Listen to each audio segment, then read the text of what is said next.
2.0 queremos daros las gracias por asistir a este acto. Muchas gracias a todos los ponentes, a Víctor, a Aurelio, a Albert, a Luis, a Bernardo, a Eduardo y por supuesto a nuestro admirado Hermann Tertsch, quien desde el primer momento ha estado apoyando este movimiento en defensa de la libertad.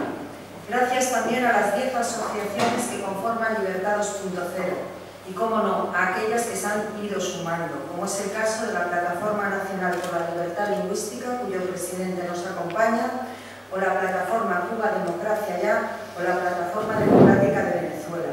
Gracias también a las más de 10.000 personas y 500 bloggers que se han sumado a nuestra iniciativa.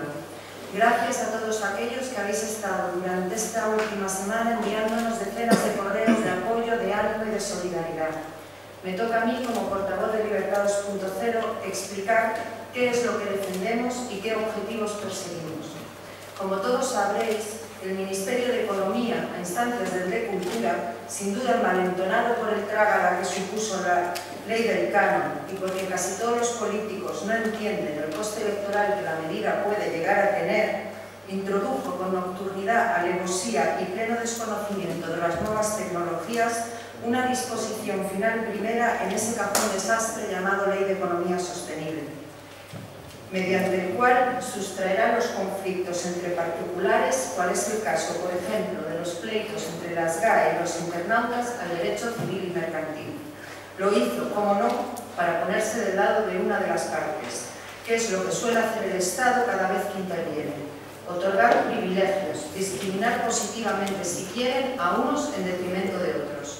El despojo legal, que diría Frédéric Bastiat, consiste en este caso en otorgar privilegios de carácter feudal a empresas privadas que se resisten a moldar sus obsoletos y caducos modelos de gestión y explotación de derechos de propiedad intelectual al siglo XXI.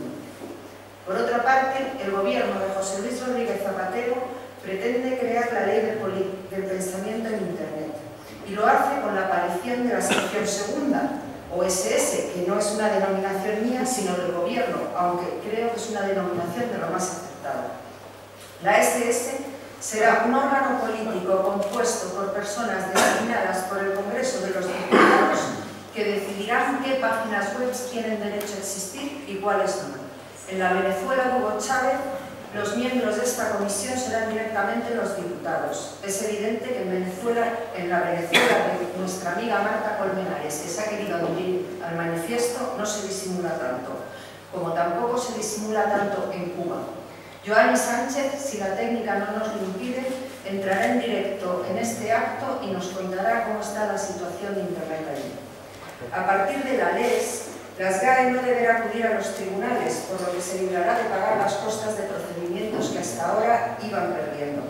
Bastará con que un miembro de una comisión política decida qué web debe ser cerrada.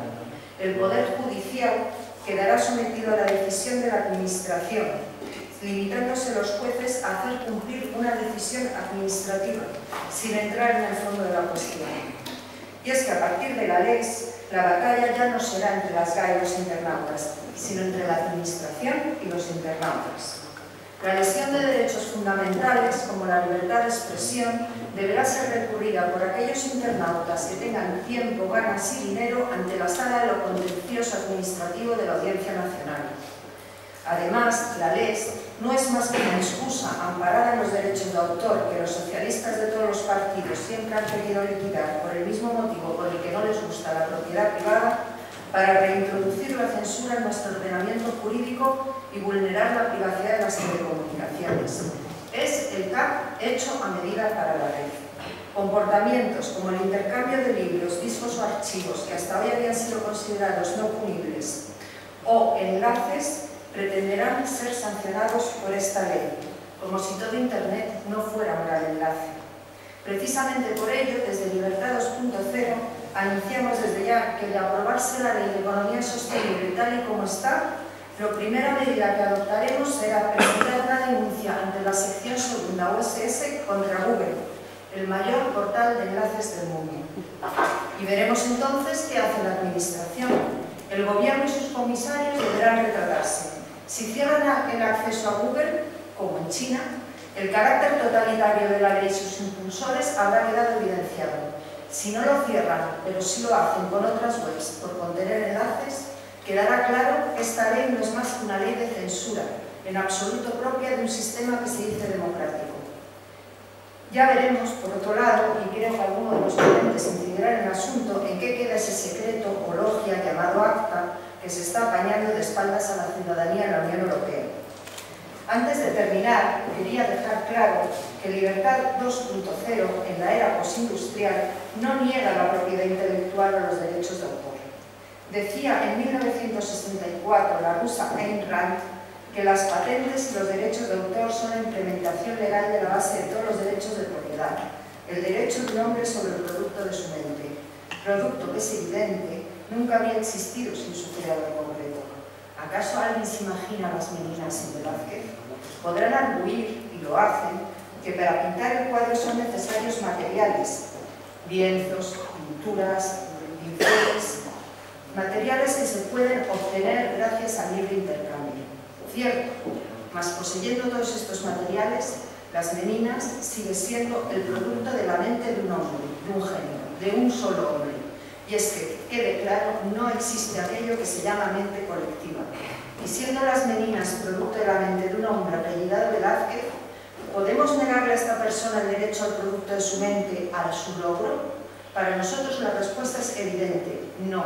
Si lo hiciéramos estaríamos negando la propiedad privada y liquidando la esencia del ser humano. ¿Qué defendemos entonces desde Libertad 2.0? Pues exigimos un modelo de gestión y explotación de derechos de autor acorde con el siglo XXI, que respete la propiedad privada de terceros, así como la libertad del autor a gestionar su obra como mejor le plazca. Gracias a la tecnología aparecen ya modelos de gestión alternativos. Un autor, con un sencillo clic, puede cobrar directamente sus derechos. No son necesarios los intermediarios. Lo que no es de recibo y jamás debería de haberse consentido es el atraco contra el ciudadano en que entidades privadas, algunas de ellas tienen el honor de ser más odiadas por los españoles que la propia Hacienda, lo cual es todo un mérito, han convertido la propiedad intelectual. Exigimos un modelo no basado en privilegios, sin subvenciones y sin concesiones administrativas. Es inconcebible que la voracidad recaudadora de unos empresarios privados apoyados por el poder pueda llegar a impedir que unos jóvenes estudiantes interpreten a Lope de Vega en su instituto. Los derechos de autor no pueden estar en manos de entidades leviatanes que deben ser auditadas de inmediato. Los derechos de autor deben estar en manos de sus verdaderos dueños, que son los autores, víctimas al fin y a la postre de todo este sistema colectivista. Nos resulta impresentable que para cobrar derechos de autor haya que asociarse a alguna entidad privada que ha obtenido del gobierno la gracia, el favor o el regalo de poder ejercer como tal. En definitiva, defendemos un modelo de gestión y explotación de derechos de autor en el que el gobierno no conceda graciosamente derechos de autor como si fueran regalo, sino exigimos un modelo en el que el gobierno se limite a certificar quién es el autor de una obra y proteja el derecho exclusivo de su dueño al uso y disposición de su propiedad, como protege, aunque cada vez más limitadamente, al dueño de una vivienda. Derecho este de autor, que por supuesto entendemos no puede ejercerse a perpetuidad, porque, cito nuevamente a Rand, conduciría lo opuesto al mismo principio en el cual se basa, no a la recompensa devengada del logro, sino al sostén inmerecido del parasitismo. Parasitismo que es el que nos encontramos en la actualidad. En definitiva, desde Libertad 2.0 defendemos la libertad individual, la propiedad privada, la libertad